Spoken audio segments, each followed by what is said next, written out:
அந்த 2 பேர் சொல்றத கேட்டுதான் விஜய் அவர் இப்படி இருக்காரா? தாவேகாவுல என்ன நடக்குது? விஜய் அவருடைய வாழ்க்கையில பிரச்சனைக்கு காரணமும் அவங்கதானா? வாங்க என்னாச்சுங்கிறத பார்க்கலாம். தமிழக வெற்றி கழகத்தை துவங்கி 2 வருடம் முடிஞ்சிருச்சு. அரசியல் மேடைகள்ல சினிமாவில எப்படி பஞ்ச் வசனம் பேசுறாரோ அதே போல விஜய் அவர் பேசுறாருன்னு எவ்வளவோ விமர்சனங்கள் வந்துகிட்டு இருக்கு. அதே போல யாரோ எழுதி கொடுக்கறத அப்படியே பேசுறாரு அப்படிங்கிறது நிறைய விமர்சனமா நம்ம பார்க்க முடியுது. விஜய் அவரு அரசியலுக்கு வந்ததுல இருந்து அவரு இப்ப பேசிட்டு இருக்க எல்லா விஷயங்களுமே அவ்வளவு விமர்சனங்கள் பெற்றிருக்குன்னு சொல்லலாம். அந்த வகையில அரசியல்ல சரியான நேரத்துல சரியான ஆலோசனை சொல்பவர்களை அருகில வச்சுக்கிறது ரொம்ப முக்கியம். ஆனா நடக்கிறது எல்லாம் பாக்குறப்ப விஜய் அவருக்கு அப்படி யாருமே இல்லைன்னு தான் தோணுது. அத வர்ஜுனா அவரும் ஜான் ஆரோக்கியசாமி 2 பேருமே என்ன சொல்றாங்களோ அதத்தான் விஜய் அவரு கேட்டுக்கிட்டு இருக்காராம்.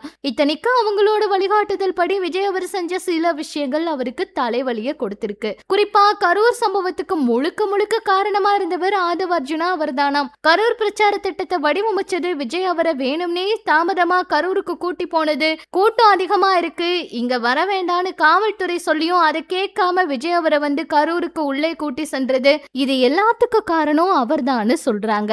அதனாலதான் அவருக்கு சம்மன் அனுப்பி டெல்லிக்கு வர வச்சு சிபிஐ விசாரணை நடத்தினாங்களாம். ஒரு பக்கம் அரசியல் கட்சிகளுக்கு வியூகங்கள் சொல்லும் ஜான் ஆரோக்கியசாமி அவரு தாவேகாவுக்கு வேலை பார்த்து வராராம். உங்களுக்கு 30% வாக்கு இருக்கு, நீங்க தான் அடுத்த முதல்வர், நீங்க என்டிஏ கூட்டணிக்கு போக வேண்டாம், அப்படி போனா பாஜக உங்களை அழிச்சிரும், திமுகவுக்கு அடுத்து உங்களை தான் வாக்கு சதவீதம் அதிகம், அதனாலதான் உங்களை அதிமுக பாஜக கூட்டணியில இணைக்க முயற்சி பண்றாங்க, அந்த கூட்டணிக்கு நீங்க போனா சிறுபான்மையினரோட வாக்குகளை இழப்பீங்க, இளைஞர்கள் பெண்களோட கோபத்துக்கு ஆளாவீங்கன்னு எல்லாம் கூட விஜய் அவர்கிட்ட சொல்லியிருக்காராம். சொல்ல போனா விஜய் அவரு இந்த அரசியலுக்கு வந்ததுக்கு அப்புறம் தான் சங்கீதா அவங்களோட பிரச்சனையே ஏற்பட்டிருக்காம். லியோ படத்துல விஜய் அவர் நடிச்சதுக்கு அப்புறமா த்ரிஷா அவங்களோட பேச்ச கேட்டுக்கிட்டு இவர் அரசியல்ல வந்ததும் அது மட்டும் இல்லாம குடும்பத்தை கண்டுக்காம விட்டதும் தான் இந்த குடும்ப வாழ்க்கையில இவ்வளவு பெரிய பிரச்சனையை ஏற்படுத்தி இருக்காம். விஜய் அவரு எப்பவும் அவரா யோசிச்சு எந்த ஒரு முடிவும் எடுக்கிறது இல்ல.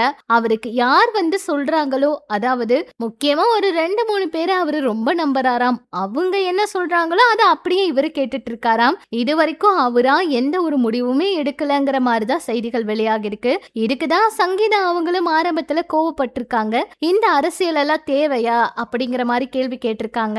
ஆனா விஜய் அவரு அதுக்காகவே சங்கீதா அவங்க கூட பயங்கரமா பிரச்சனை பண்ணி சண்டை போட்டு சங்கீதா அவங்களோட பெரியருக்கான காரணமா கூட இருந்துச்சு அப்படிங்கிற மாதிரி தகவல் வெளியாகி இருக்கு. இது பற்றி உங்களோட கருத்துக்களை சொல்லுங்க. இனிமே இது போல சினிமா தகவலை தெரிஞ்சுக்க நம்ம சேனல் கூட இணைஞ்சிருங்க.